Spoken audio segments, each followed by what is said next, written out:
Yesterday, Donald Trump chose Senator J.D. Vance as his running mate. And for those of you who are not fully familiar with the positions taken by the Ohio senator, let me clue you in. He is definitely an appeal to the MAGA base. He is an extremist Christian nationalist with a particular disdain for women and women's rights. I want to tell you that he gave a speech that went viral, during which he said that spouses, mainly women, should stay in abusive relationships, even those that are violent, in the interests of maintaining the marriage and for the children. And this is one of the great tricks that I think the sexual revolution pulled on the American populace, which is this idea that, like, well, okay, these marriages were fundamentally, they were maybe even violent, but certainly they were unhappy. And so getting rid of them and making it easier for people to shift spouses like they change their underwear, that's going to make people happier in the long term. And maybe it worked out for the moms and dads, though I'm skeptical, but it really didn't work out for the kids of those marriages. In addition, he supports a nationwide ban on abortion that would include no exceptions whatsoever, not even for rape or incest. J.D. Vance, the author, venture capitalist turned Ohio Senate candidate, who's just really trying to be America's next top MAGA, is trying to prove himself by having the most revolting take on rape, namely saying that it is an inconvenience. This was reported by the Daily Beast during an interview with Columbus, Ohio's Spectrum News 1 on that Texas abortion bill. J.D. Vance was asked whether a woman should be forced to give birth, even if the pregnancy was the result of incest or rape. And here's what he had to say. Look, I think two wrongs don't make a right. At the end of the day, we're talking about an unborn baby. What kind of society do we want to have? A society that looks at unborn babies as inconveniences to be discarded? Should a woman be forced to carry a child to term after she has been the victim of incest or rape? Look, my view on this has been very clear, and I think the question betrays a certain presumption that's wrong. It's not whether a woman should be forced to bring a child to term, it's whether a child should be allowed to live, even though the circumstances of that child's birth are somehow inconvenient or a problem to the society. It shouldn't surprise you that he is an opponent also of gay marriage. Now, I want to be really careful here. Vance tried to step back and claim that he does not support spousal abuse, but the video is there for all to see.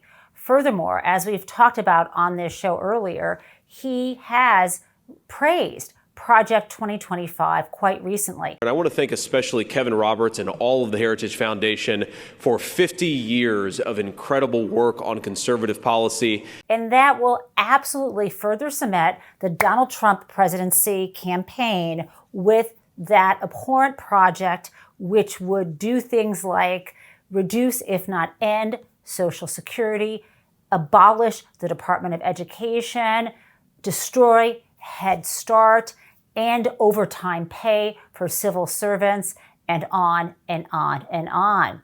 Now, I want to talk more about what a disastrous pick J.D. Vance is by adding for you that a couple years ago, he defended Marjorie Taylor Greene after she attended a conference that was hosted by Nick Fuentes and was supporting white nationalists. The accusation against Marjorie is pretty simple, that she appeared at a conference where somebody said something bad. And I asked, did she say something bad at the conference? I actually watched her remarks. I agreed with nearly every word that she said. I hate this about politics. I was raised by my mamaw. She's a great woman.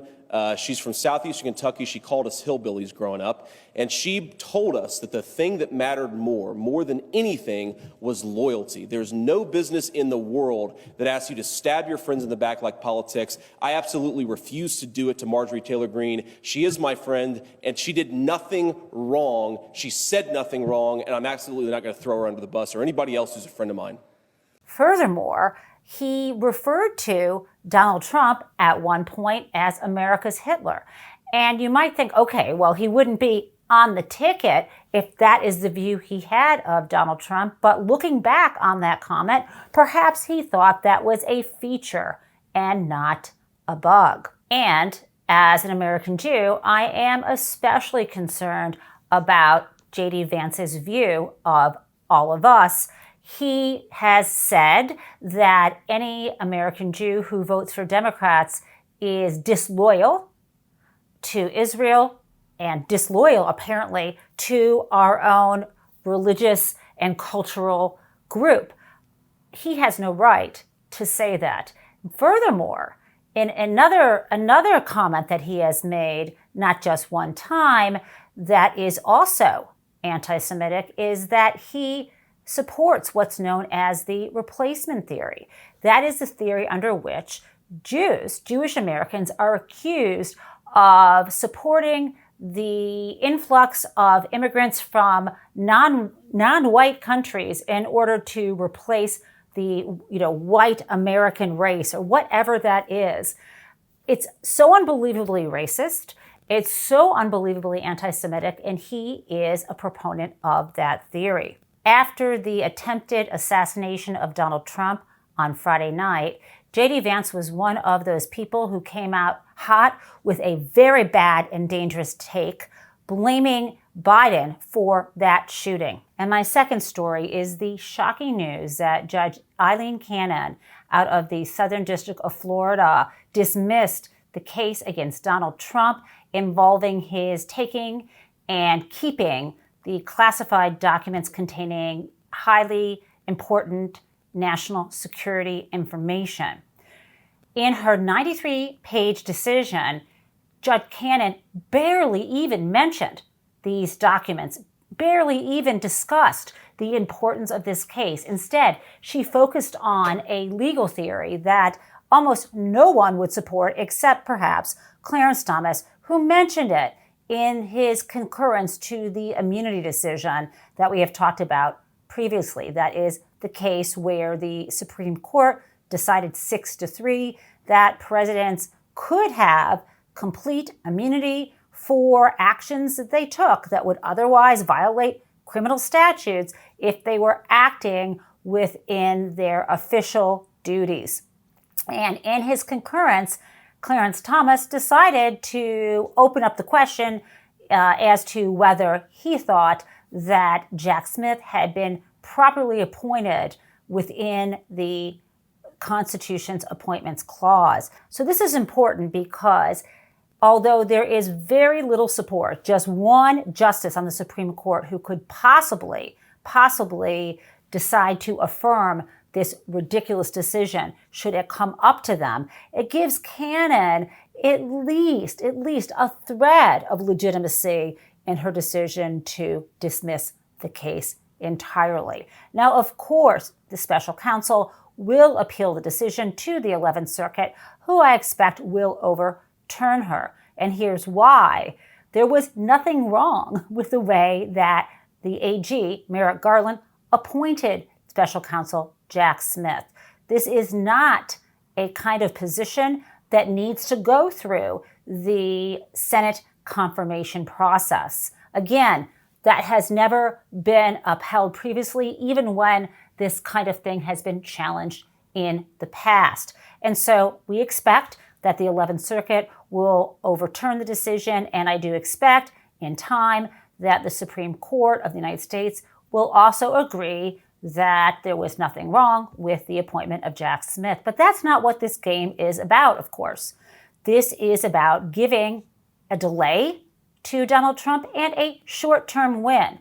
And we can see now how this is adding up right at the moment that the Republican National Convention is underway. And my third story before Crazy Town is some encouraging news that people, Americans, are using our First Amendment rights while we still have them. Outside of the Republican National Convention in Milwaukee, people are carrying signs and people are happily chanting, "No Trump, no KKK, no fascist USA."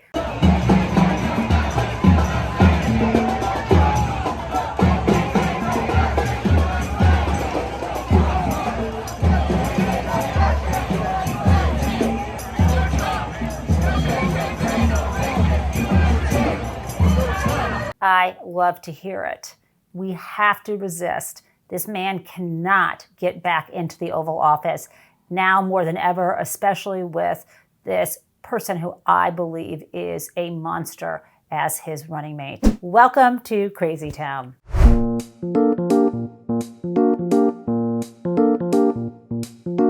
Today, Crazy Town is at Rockefeller Center. And no, I'm not referring to something like a Christmas tree there in July. Instead, I'm talking about the decisions of the NBC brass who decided to pull off the air yesterday their flagship show, Morning Joe, because apparently they were afraid that one of the guests that might appear with Joe and Mika and Willie would somehow say something inappropriate about the assassination attempt. I'm very disappointed that the network did not trust the host of the show and are also obviously trying to silence some of the people who provide their opinions about what is happening in national news. And I hope this is not a sign of things to come. And so with that, I want to remind you that here at Mary Trump Media, we do not pull things off the air. I was here for Morning Jen Monday, and I had to say what I had to say. And it included the very true observation and allegation that Donald Trump stokes political violence. We here showed the clips of what he has been saying about Nancy Pelosi and Paul Pelosi. We will not hold back on the truth. Please consider subscribing to Mary Trump Media right here on YouTube. It's free to subscribe, and you won't miss any of our programming where we are truly not afraid to speak truth to power and to absolutely make sure that all of us refuse to allow people who hate women, hate LGBTQ people, and people who want to send this country back to the dark ages. That ain't gonna happen here. Thanks so much, and I will see you tomorrow.